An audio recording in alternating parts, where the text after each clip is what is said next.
Bien, buenas noches, hermanos. Dios les bendiga una vez más.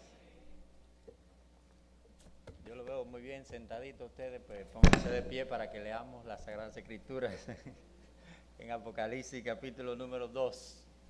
Estamos agradecidos del Señor una vez más, ¿verdad?, de estar aquí para compartir su palabra en esta nueva oportunidad. Por eso yo no le pongo la mano a micrófono ajeno, hermano.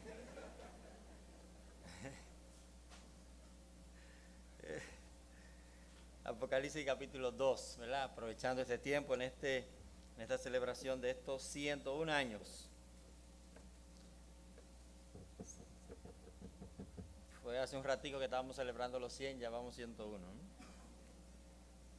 Apocalipsis capítulo 2, versículo 1 hasta el versículo 7 tenemos el mensaje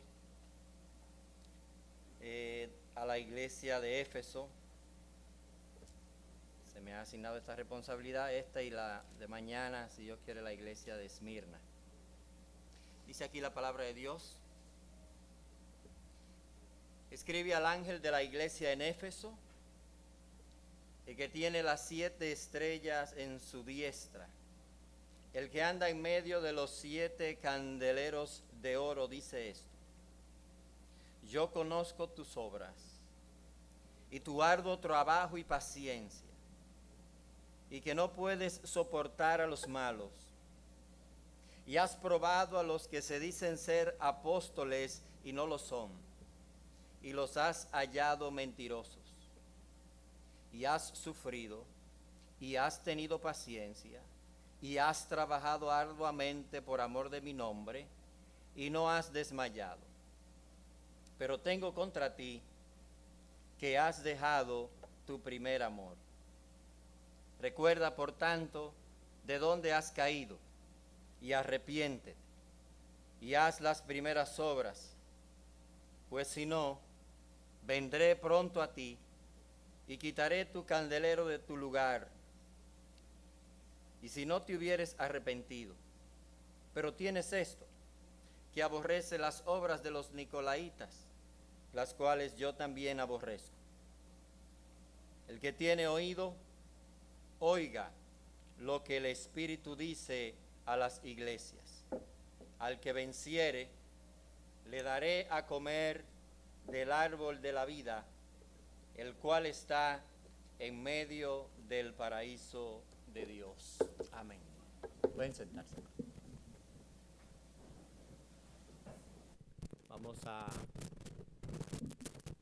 a orar una vez más, y luego entonces vendremos a nuestro texto que tenemos para esta noche.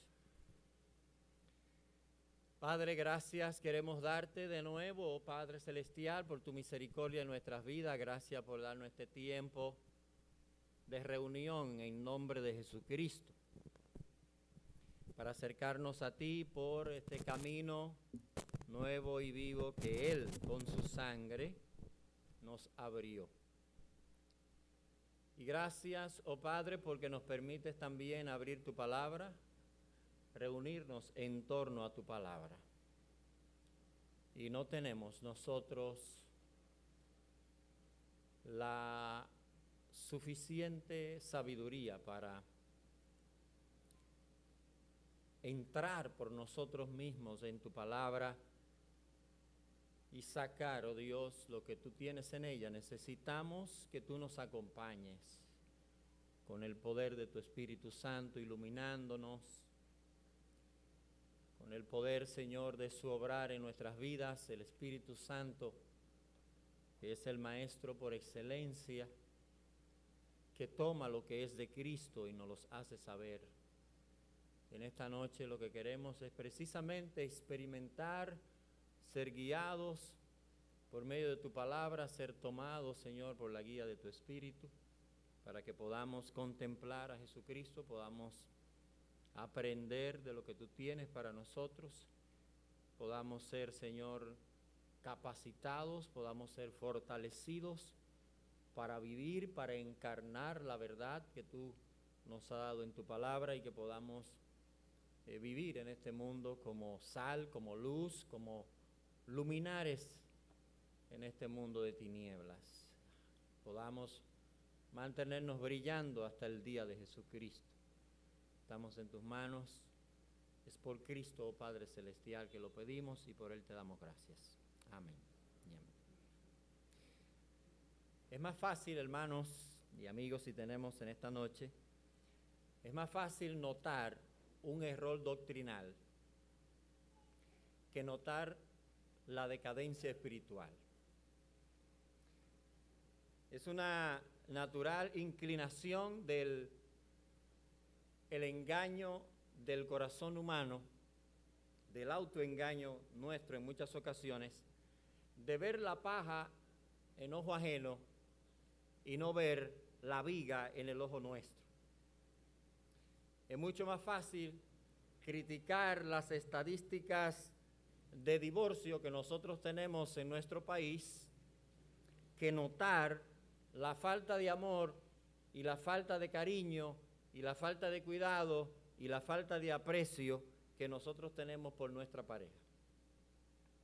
Es más fácil nosotros notar y denunciar incluso a los estafadores con Biblias, pastores, pastoras, que oprimen y exprimen con Biblia en mano a miles de personas. Eso es más fácil que nosotros darnos cuenta o notar nuestra falta de amor a Dios y al semejante más próximo que tenemos.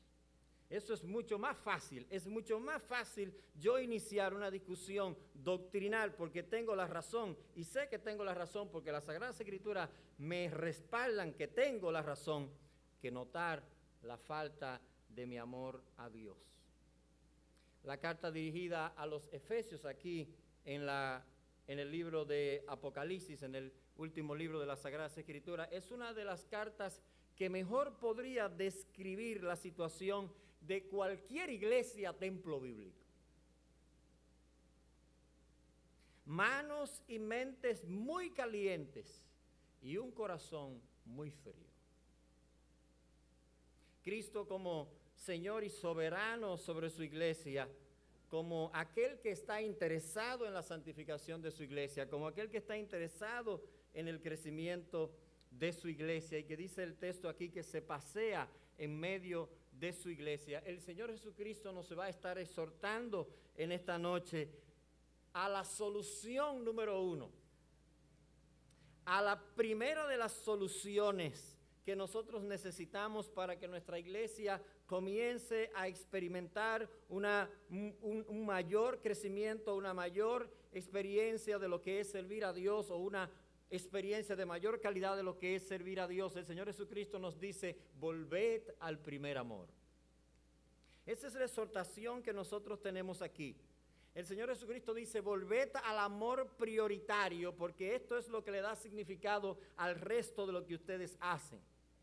Ahora, ¿cómo nosotros podemos aplicar esta solución que el Señor Jesucristo nos presenta en estos versículos? Hay 5 pasos que a mí me gustaría seguir precisamente siguiendo lo que nos dice el texto aquí, para nosotros poder aplicar esta primera solución del Señor Jesucristo al estado de nuestra iglesia o al estado de nuestra vida como individuos. 5 pasos pequeños. El primero de estos pasos es una mirada renovada al Cristo glorificado. ¿Cómo nosotros podemos regresar a este llamamiento o esta iglesia de Éfeso? Pero también nosotros, cualquiera que lo haya perdido, podemos regresar a este estado de nuestro amor prioritario, de nuestro primer amor hacia la persona del Señor Jesucristo. Pues lo primero que nosotros tenemos que hacer es una mirada, una nueva contemplación, una nueva mirada al Cristo resucitado, una mirada renovada al Cristo glorificado. ¿Cómo nosotros notamos esto? Esto es lo que notamos en el primer versículo cuando nosotros pensamos en el remitente de la carta. ¿En quién envía la carta? La carta, dice versículo número 1, que está enviada por el Señor Jesucristo, y vamos a ver cómo Él se describe aquí. Pero el libro de Apocalipsis entero, completo, el libro de Apocalipsis es una presentación de Dios en la persona de Jesucristo. Versículo número 1, la revelación de Jesucristo. Es una visión del Cristo glorificado. Es una presentación del Cristo exaltado. Es una presentación de nuestro Cristo en gloria. Es como Juan lo ve en el capítulo número 1, que van a ser las apelaciones que siempre van a estar en la carta, en estas 7 cartas. Va a haber una apelación continua al capítulo número 1. El Señor Jesucristo es la persona a quien Juan ha visto y ante quien cayó como muerto. Es la presentación de este Cristo glorificado. Cristo es la persona que está actuando como soberano sobre su iglesia. Cristo es la persona que va a actuar como soberano sobre el mundo. Cuando comiencen a desatarse los sellos, las copas, las trompetas, todo eso, lo que va a estar mostrándonos es que Cristo es soberano sobre todo el universo. A Cristo es la persona que todo ojo verá glorificado. Y eso es lo que el libro de Apocalipsis precisamente nos presenta. Así que nosotros necesitamos volver a pensar en este Cristo, volver a mirar al Cristo de la gloria, al Cristo glorificado. Este es, hermanos, lo que nos dice también el capítulo número 1. Él es el alfa, Él es la omega, Él es el principio, Él es el fin, Él es el ADN de la historia del universo. Y tenemos que volver a mirar este Cristo. Ante esta imagen del Cristo de la gloria, las iglesias locales, aquellas, las que han existido siempre, la que existe hoy y la que existirán en el porvenir, todas deben mirar al Cristo de la gloria, contemplar una vez más al Cristo de la gloria. Es necesario que nosotros miremos a Cristo como soberano sobre su iglesia. Mire cómo comienza el versículo número 1. Dice el texto: escribe al ángel de la iglesia en Éfeso. Escribe al ángel de la iglesia en Éfeso. Y esto va a escribir con autoridad. Vas a escribir porque yo lo estoy diciendo. Vas a escribir porque el dueño de la iglesia te está diciendo que escriba. Va a escribir aquel que redimió la iglesia. O te está dando la orden de escribir el que redime la iglesia. Es mucha la tinta, hermanos, que se ha tirado sobre papel en la discusión de qué es lo que significa la palabra ángel en este versículo. Yo tengo para decirle que no estoy en capacidad de resolver ese problema. Se lo digo por adelantado para que no se haga expectativa. Pero esto está en conexión con el capítulo número 1, versículo número 20, que es donde se presenta, que nos dice el texto, que es el Señor Jesucristo es quien tiene estas ¿verdad? Estas estrellas en la mano y que Él es que anda en medio también de los candeleros de oro, todo eso. Pero dice el versículo 20 que el misterio de las 7 estrellas que has visto en mi diestra y los 7 candeleros de oro, las 7 estrellas son los ángeles de las 7 iglesias. Y como decía, hay mucha la discusión, las opiniones van de muchísima a muchísima. Pero hay 4 que nosotros podríamos detenernos más o menos. Usted puede elegir la que usted pueda defender con mayor fortaleza escritural. Pero uno de los primeros puntos de vista dice que aquí la palabra ángel significa eso, ángel, seres celestiales. Y así como se presenta en Apocalipsis, porque continuamente hay ángeles en Apocalipsis y todo eso. Tal como nosotros vemos eso, si usted sigue leyendo el libro de Apocalipsis, va a encontrar muchas veces el uso de la palabra ángel. Y es como si esta interpretación señalara que las iglesias tienen como una especie de ángeles custodios o ángeles guardianes, las iglesias locales, como una especie de ángel de la guarda, pero de las iglesias a nivel eclesial, como entidades eclesiásticas. Parecido a la idea de que también algunos piensan que cada nación tiene un ángel asignado. A veces los niños, yo creo que sí, que los niños tienen ángel, hermano. Ay, sí, porque Dios no puede dejarle un niño a un ser humano para que lo cuide. Tiene que ser mínimo de 5 a 6 ángeles. Lo que hemos tenido niños, nosotros criamos 3. ¿Ustedes? Debían de haber algunos 15 ángeles asignados. Entonces hay personas que creen que precisamente esto es lo que significa aquí, que son ángeles seres celestiales, asignados a la iglesia. Y hay grandes hombres de Dios que creen que esto es lo que significa. Por otro lado están los que ven la palabra ángel en su sentido de de función, en su sentido funcional y no en el sentido de naturaleza de seres celestiales, sino personas que son enviadas, como es el significado de la palabra ángelo en griego, que lo que significa es mensajero. Precisamente entonces ellos dicen, estos son los mensajeros, los carteros, los que iban a llevar la carta. Entonces ellos estaban esperando ahí que Juan escribiera para entonces llevar la carta. Claro, el libro de Apocalipsis se leyó en todas las iglesias, era un cuerpo, algo completo. Pero entonces ellos entienden que era el correo, que eran los hombres que iban a estar llevando las diferentes cartas. Usted va a encontrar estudiosos también dentro de esa área. Una tercera interpretación también dice que se refiere a los líderes de la iglesia, a los representantes de la iglesia, a los pastores, los obispos, los ancianos, como usted quiera llamarle, y estos hombres que estaban encargados de la iglesia eran representantes de la iglesia. Sea como sea, la que usted en este caso elija, al final lo que el versículo dice, que las iglesias debe de escucharse lo que el Espíritu dice a las iglesias, no a los ángeles, sino a las iglesias. Entonces, estos eran, en el caso de que fueran los ancianos, los obispos deben de ser entonces como representación, o cualquiera que sea como representación de la iglesia. Una cuarta interpretación dice que esto se refiere al espíritu, al ánimo, a la actitud de la iglesia.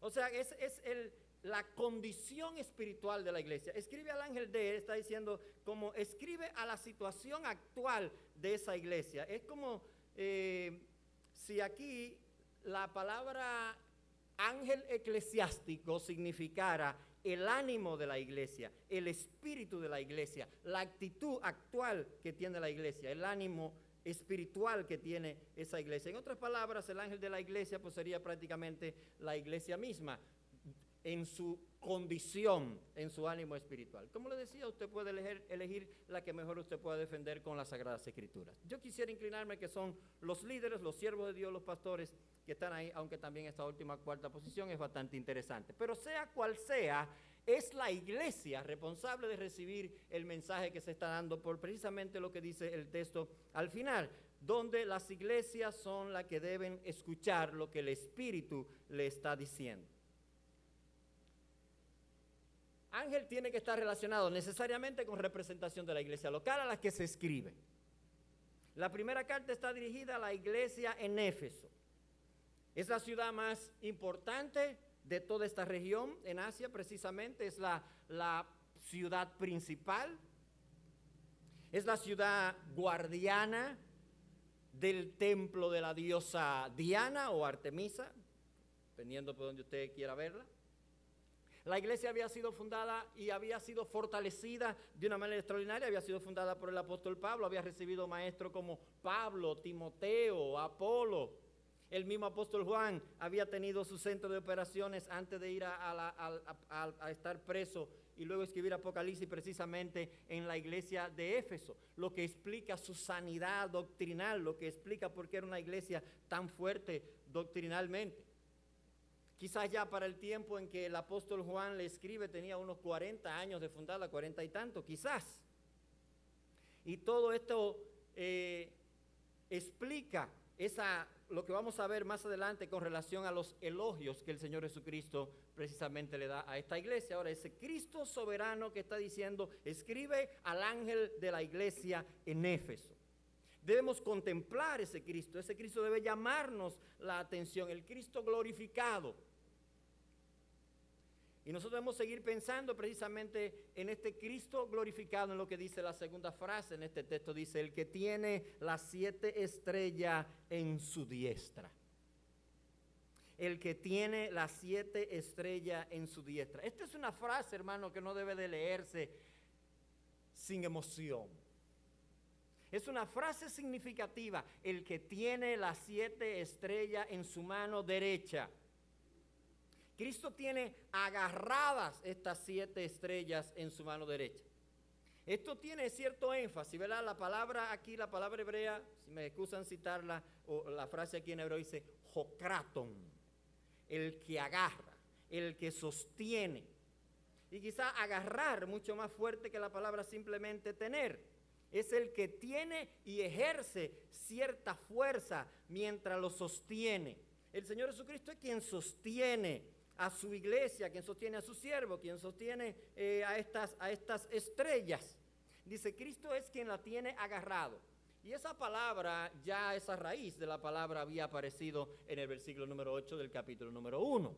Aunque está traducida, o así también se traduce la palabra en el Nuevo Testamento, cuando aparece como el Todopoderoso. Cuando nos dice el texto en el versículo número 1, yo soy el alfa y la omega, el principio y el fin, dice el Señor, el que es, el que era y el que ha de venir, ho pantocráctor, el que sostiene todas las cosas, el que agarra todas las cosas, el que le da coerción a todas las cosas. Y efectivamente esta es la misma idea que debe resonar en la mente de los hermanos cuando leyeran esto. Cristo es el que sostiene su iglesia. Cristo es el que tiene el poder para sostener su iglesia, sus siervos, sus servidores en su mano. El Señor Jesucristo es quien nos sostiene.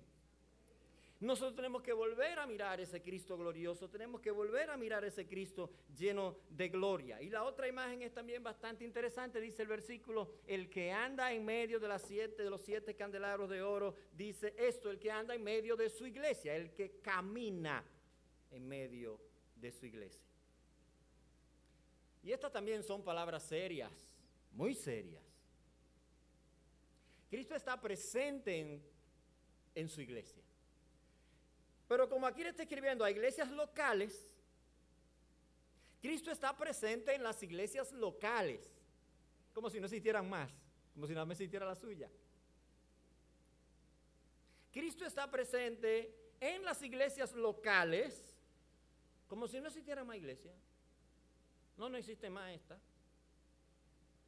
Entonces, Él está interesado en su iglesia y entra en esa iglesia a supervisar y andar en medio de esa iglesia, no como un turista, sino como una persona interesada en el bienestar de su iglesia. Entra como el dueño. Usted, como cuando usted tiene una empresa suya, y usted entra en la empresa. Usted, si es un turista, lo están dando un paseíto por la empresa y el turista ve un reguero de desorden por donde quiera, él no va a opinar, porque es lo que está turisteando. Es un problema de ellos. Y él sale y se va. ¿Y cómo tuvo el paseo? Muy bien, yo vi unos cuantos desorden ahí, pero eso a mí no me importa.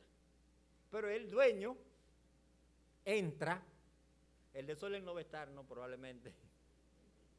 Si saben que el dueño va. Pero el Señor Jesucristo siempre está en medio de su iglesia, camina en medio de su iglesia.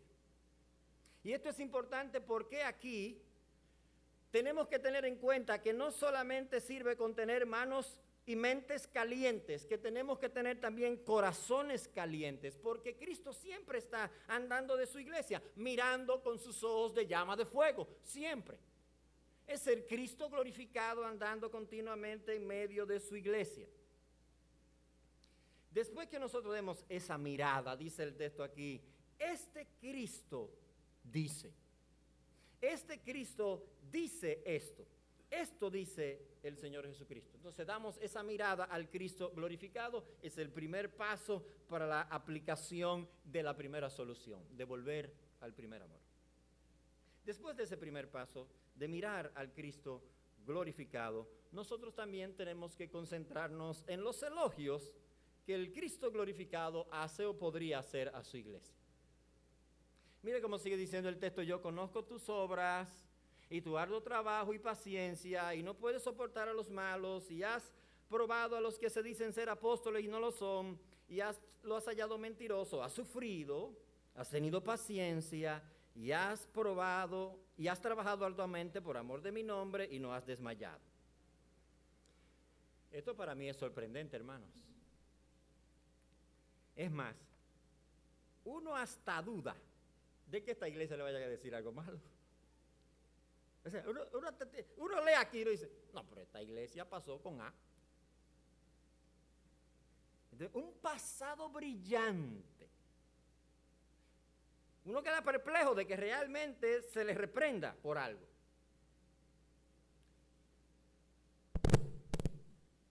El Señor va diciendo aquí, yo te conozco, yo sé, y no es simplemente conocer porque me lo informaron. Yo soy el que tiene estos ojos que puede ver en lo más profundo.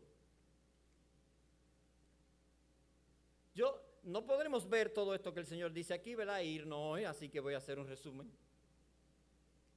Pero esta iglesia tenía sanidad doctrinal. Esta iglesia no podía ver el mínimo error. Ni una persona que llegaba, mire, yo soy apóstol, y ellos lo veían y le decían, usted no es apóstol. Usted es un impostor. Usted se va. Y lo sacaban. Esta iglesia, con todo el entrenamiento que había tenido, todos los grandes maestros que había tenido, que había sido enseñada, con los grandes esfuerzos que ellos habían hecho para aprender la palabra de Dios, tenía una sanidad doctrinal increíble. Éfeso no dejaba pasar un mentiroso, no dejaba pasar una falsa doctrina. Éfeso no dejaba pasar un falso apóstol. Eso era un adefesio. Ahora, esta iglesia tenía una firme estrategia de trabajo. Mire que dice el texto que el Señor conocía su trabajo, que el Señor conocía todo lo que ellos habían. Arduo trabajo. El texto dice arduo trabajo. Aquí no había cuento de que no, que eso está medio difícil de hacer. Esas sillas pesan mucho. Esos bancos no hay quien lo mueva. No, esa iglesia lo hacía. Esa iglesia hacía lo que tenía que hacer, su arduo trabajo. Le costara lo que le costara. Cada acción requería fuerza, fatiga, ánimo, dice el texto. Yo conozco eso, tu arduo trabajo. Esta iglesia tenía una resistencia también fuerte, grande, al ataque externo del mundo, dice el texto, que ellos habían sufrido, que habían tenido paciencia, que habían soportado. El Señor Jesucristo les reconoce también eso. Y uno nota que debió haber tenido también una alta calidad moral. Lo deducimos del versículo número 6, cuando dice el texto que ellos, igual como el Señor aborrecía las obras de los nicolaitas, no sabemos todo lo que enseñaban, pero por lo que van a decir en los otros casos de las otras iglesias, se deduce que era un grupo que enseñaba inmoralidad, que enseñaba a fornicar dentro de la iglesia, que era un grupo que corrompía la gracia de Dios, y dice el Señor, yo aborrezco sus obras, tú también la aborreces, donde nosotros podemos deducir que ellos tenían un estándar bastante alto de moralidad. El Señor no solo está informado de lo que está sucediendo en medio de la iglesia, Él lo conoce a la perfección, tiene un conocimiento profundo, verdadero, no solamente superficial de lo que está pasando en medio nuestro, sino que lo conoce en lo más profundo. Él, como dueño, soberano, conocedor de todas las cosas, omnisciente, Él sabe a la perfección qué está pasando en medio de la iglesia, qué está pasando en tu vida, cuáles son tus debilidades, tus fortalezas, tus derrotas, tus victorias. El Señor lo sabe. Es el Cristo ante el cual todo está desnudo. Sus ojos son como llamas de fuego, capítulo número 1. Así que cuando miramos a este Cristo exaltado y miramos también los posibles reconocimientos que el Señor puede hacer a nuestra vida, a nuestra iglesia, en este caso esta iglesia, entonces debemos dar un pasito 3 para aplicar la solución que el Señor nos está presentando aquí en esta noche. Lo tercero que nosotros debemos hacer es aceptar la reprensión del Señor. Mire la reprensión del Señor en el versículo número 4. Dice el texto, pero tengo contra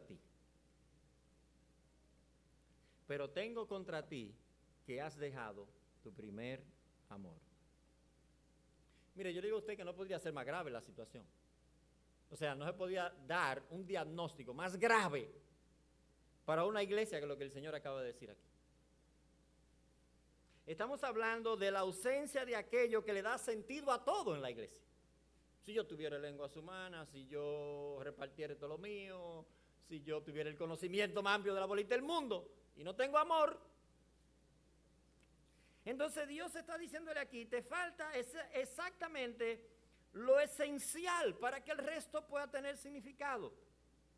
Todo está hueco sin esto. Entonces no podía haber una situación más peligrosa para esta iglesia, ni para ninguna otra iglesia.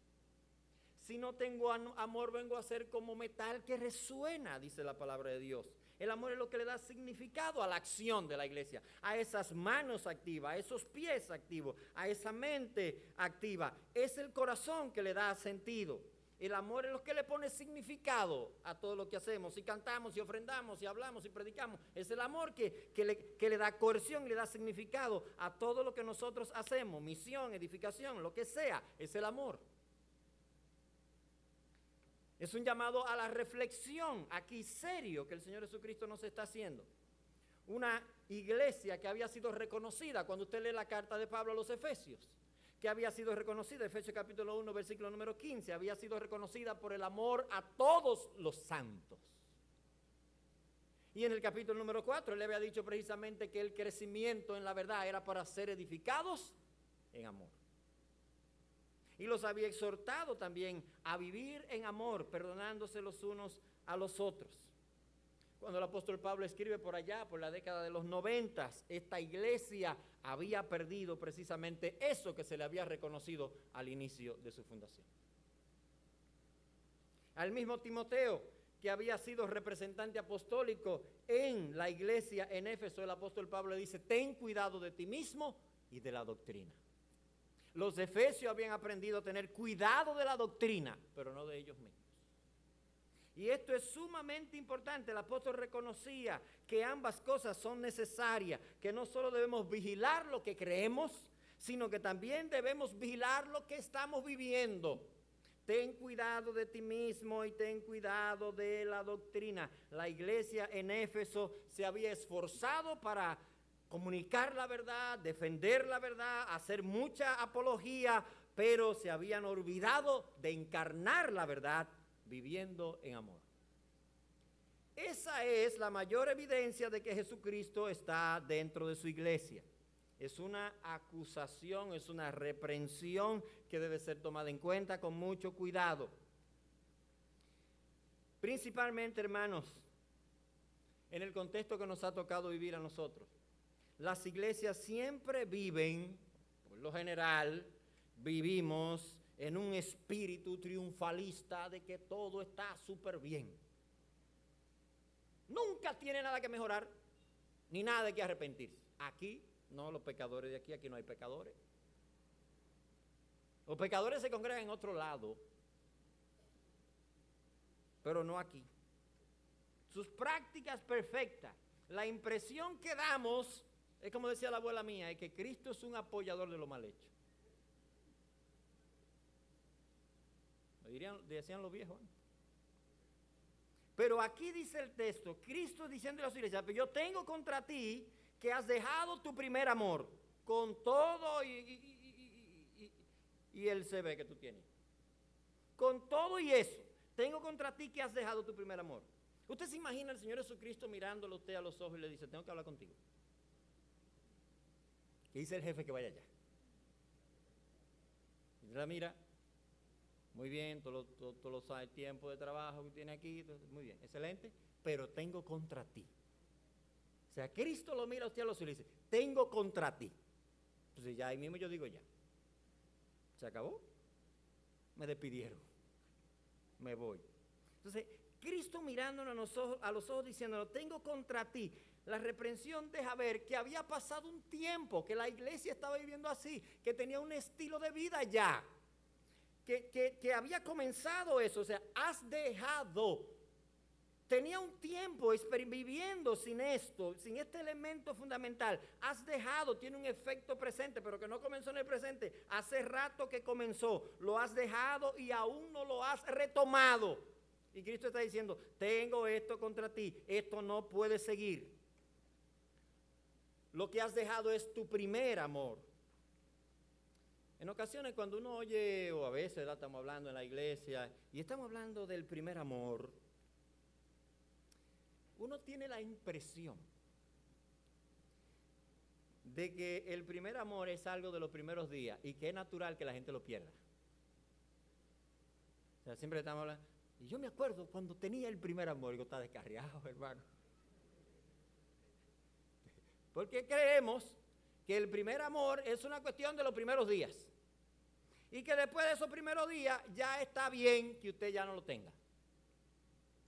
Pero aquí primer amor es amor prioritario, en lo que es primero.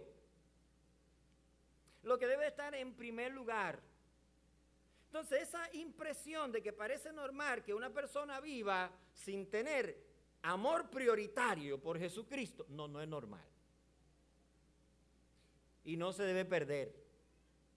No es lo normal. Porque esta iglesia ya tenía 40 años y se le está diciendo, 40 años después tiene que tener primer amor. ¿Usted ve? Entonces no es normal que usted piense que bueno, eso era para los primeros días cuando yo me convertí. El primer amor es una cuestión de prioridad, de amar a Dios por encima de todo, de estar motivados por el amor por encima de todas las cosas. El primer amor no debe de verse como algo que pasó y que quedó bien. El amor como prioridad. Hay que tomar la frase también con cierta perspectiva, con cierta amplitud. El Señor no dice, has dejado de amarme, que está incluido. Pero dice, has dejado tu primer amor. Tiene que ver con todo, porque incluye todo aquello que tiene que ver con misión, con edificación de la iglesia, con adoración. Y yo tratando aquí de ser abogado de lo indefendible, pienso en algunas circunstancias, en algunas razones por las que la iglesia de Éfeso pudo haberse desviado del camino correcto, de este amor prioritario por Cristo, por sus hermanos, por los que les rodeaban. Uno podría pensar, o podríamos encontrar algo de estas razones precisamente en los elogios, en lo que elogios no dicen, lo que los elogios no dicen. Nosotros tratando de leer entre líneas.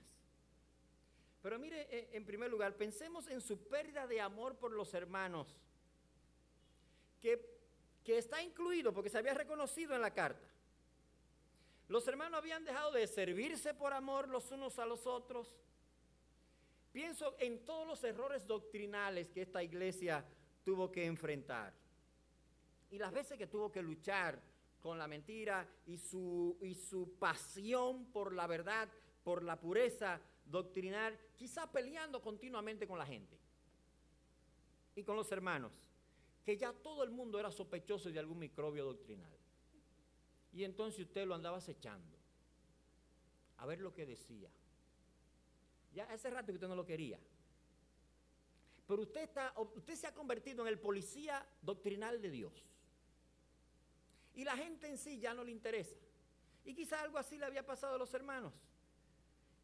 Y habían perdido esto de ser edificados en amor, que la verdad es para edificarnos en amor. Y era más importante tener la razón que edificar a la otra persona.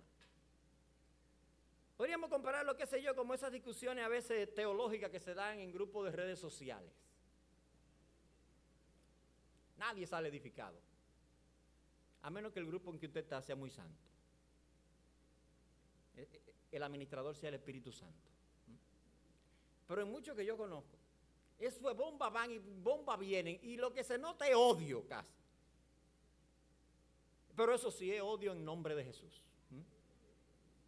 Eso sí, anote eso. Porque el asunto es tener la razón. No me interesa qué esté viviendo ese hermano, ni me interesa por qué esté pensando. No, el asunto es que quede demostrado que yo tengo la razón. Quizá había pasado eso con los hermanos, por su lucha, por la verdad, todo eso habían comenzado a pasar por alto la condición de la gente para concentrarse en tener la razón, porque habían peleado tanto defendiendo la verdad. O quizás también habían dejado amar la sociedad de Éfeso, que le había hecho sufrir tanto. Eso es lo que dice el texto aquí, que ellos habían sufrido, habían tenido que tener paciencia en medio de esta sociedad. Mire el versículo número 3, y has sufrido. Y esta sociedad le había hecho sufrir, una sociedad donde era idólatra, una sociedad que era inmoral, y querían censurarlo y querían sacarlo del medio y vivían continuamente encima de ellos, persiguiéndolo. Ya ellos habían perdido el amor por la misión y amar a esta gente que nos hacen daño continuamente. Pero el Señor Jesucristo dice, en esto conocerán todos que sois mis discípulos, si tuvierais amor los unos para con los otros. Y el apóstol Pablo dice, el amor de Cristo nos aprieta, nos constriñe para hacer la predicación del evangelio. Probablemente ellos habían perdido esa pasión por su comunidad, por su pueblo, que tanto le había hecho sufrir. No es fácil en una sociedad bullosa, inmoral, irreverente y un largo etcétera. Pero ¿cómo habían perdido el amor prioritario por Dios? Quizás habían confundido, hermano, la actividad, la actividad que hacían por Dios, la habían confundido con la intimidad con Dios, que no es lo mismo. Imagínese un esposo, a decir novio, un esposo. El 14 de febrero, para ponerlo, qué sé yo, para ponerlo para el año que viene. Y manda un ramo de flores con chocolate y todo eso a su esposa de 30 años. A la mujer más hermosa de la bolita del mundo, a la madre de mis hijos, la persona por la cual salgo a trabajar todos los días, la mujer por la que limpio, barro, suapeo, lavo, hago la compra, ahorro, limpio el patio, corto hierba, arreglo tubería, quito bombillo, pinto la casa, paseo el perro, le compro comida al gato, saco rana y sapos, mato 100 pies, derribo cucaracha voladora,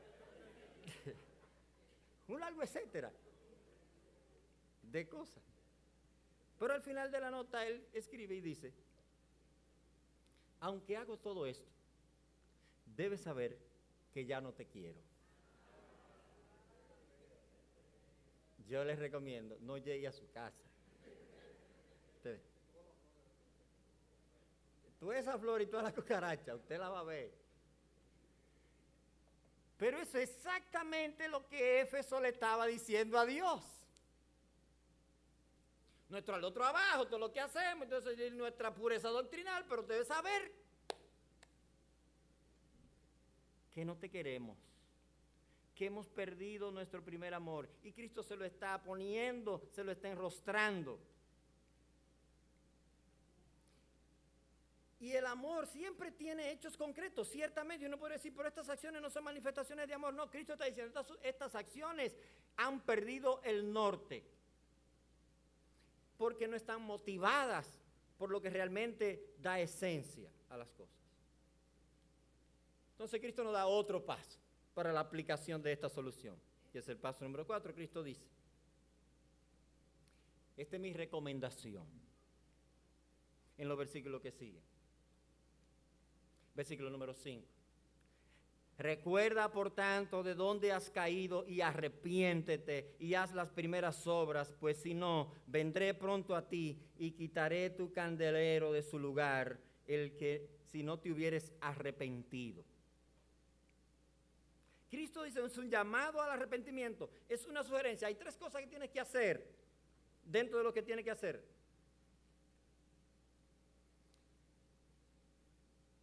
Tienes que recordar de dónde has caído. Tienes que recordar tus primeras obras. Pero ¿qué es lo que tienes que recordar? Porque ya dice el texto que hacía muchísimas cosas. Lo que tienes que recordar es cuando amaba a Dios. Eso es lo que tienes que recordar. Porque eso es lo que él está reclamando. Tienes que recordar cuando eso era lo primero. Mira algo como decíamos en el caso ahorita, cuando venir a Dios en los primeros tiempos de nuestro encuentro con Cristo. Y lo que muchos llaman el inicio del primer amor. ¿Sabe qué? ¿Dónde está la clave aquí? Yo no sé cuál es mi don. Es mi primer día de convertido. Mi primera semana. Yo no sé cuál es mi don. Yo no sé qué es lo que hacen en la iglesia, además de predicar el evangelio. Yo no sé si voy a ser amigo de nadie aquí en la iglesia. Si me van a creer, no me van a creer, eso yo no lo sé todavía. Lo único que yo sé es que Cristo me amó y que ahora yo lo amo a Él. Más nada, yo no sé más nada, yo no sé cantar, yo no sé más nada. Pero con el tiempo la cosa se va complicando, yo descubro que sí, que yo puedo hacer algo, yo descubro que sí, y entonces yo me olvidé de eso inicialmente, que es precisamente lo que Cristo está diciendo. Debes de volver a la prioridad del amor. Recuerda de dónde has caído cuando lo importante era yo, más que el resto de las cosas que se han añadido en el camino. Es más o menos algo así, semejante a esto que el Señor está diciendo. Él recuerda cuando el amor era el motor principal para la misión, para la adoración, para la edificación dentro de la iglesia.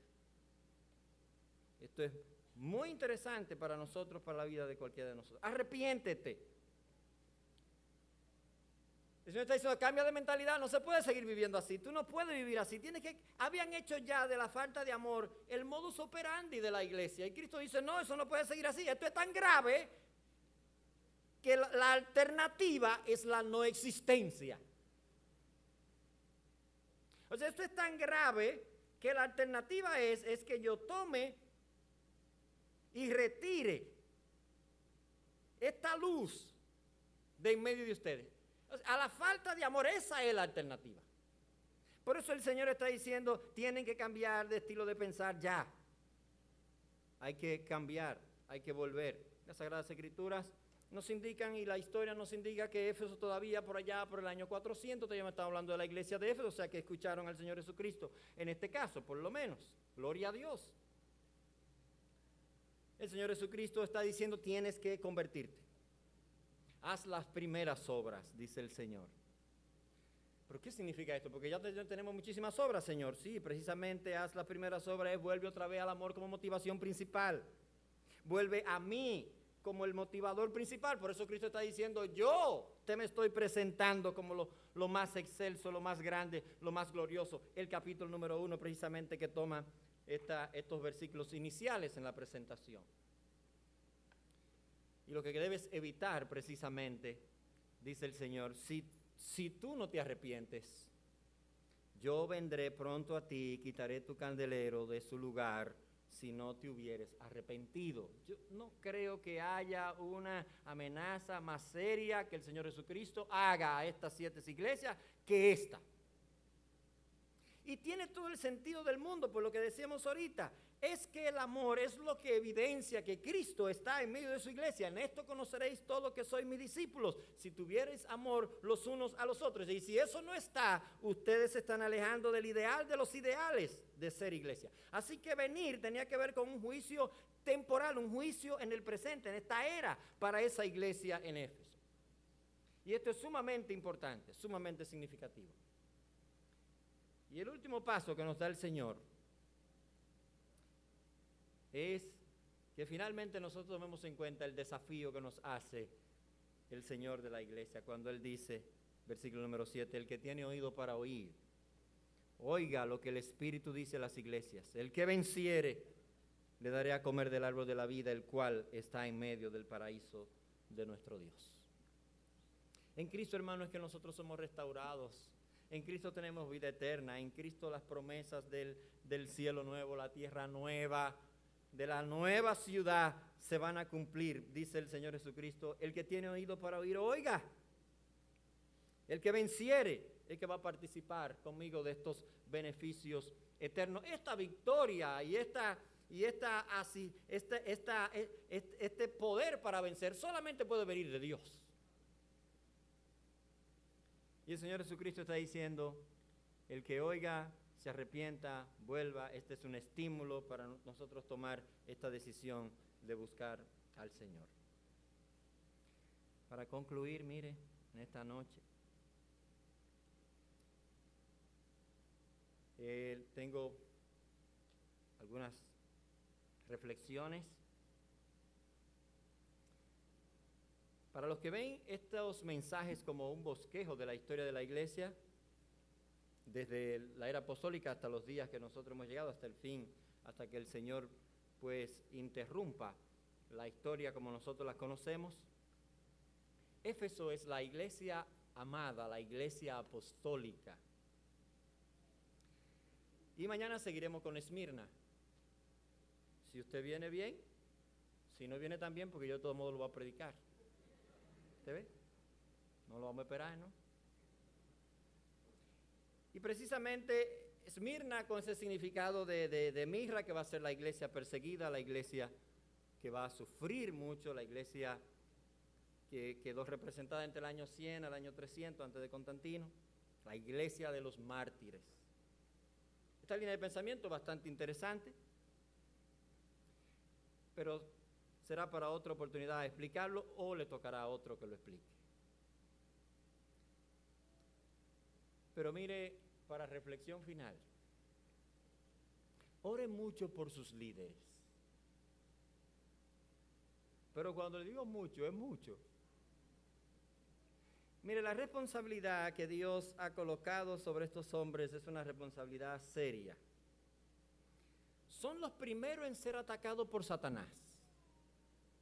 Son los primeros en ser criticados por usted. Y son los primeros que Dios va a llamar. O sea, ore por ellos.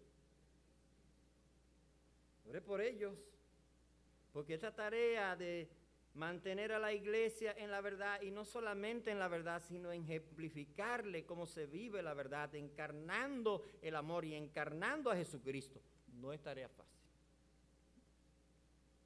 Así que oren mucho por ellos. En segundo lugar, hermano, Cristo es el amo y el Señor de la iglesia. De esta iglesia, de la iglesia a la que usted pertenece, Cristo es el amo y el Señor de esa iglesia. De cualquier iglesia verdadera. Nos ve como una unidad, como un organismo. Entonces no dice, aquí estoy yo viendo a fulano nada más.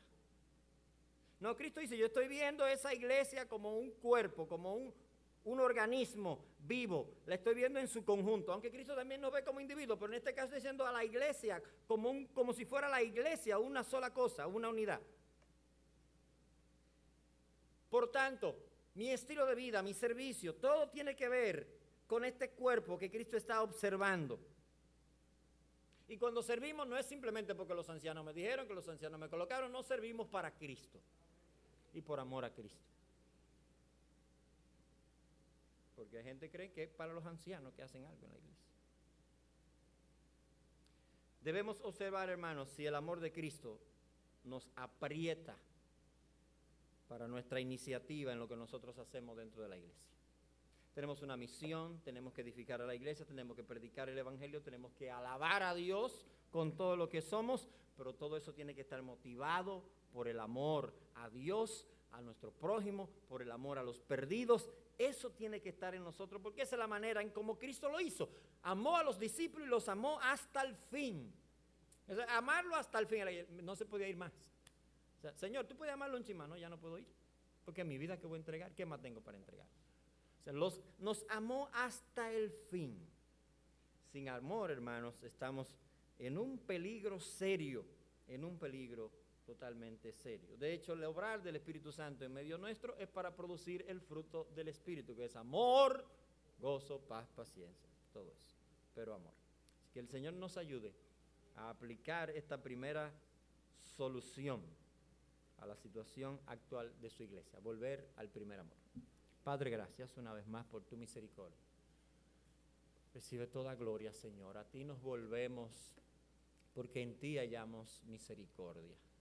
Tú conoces nuestros corazones en lo más profundo.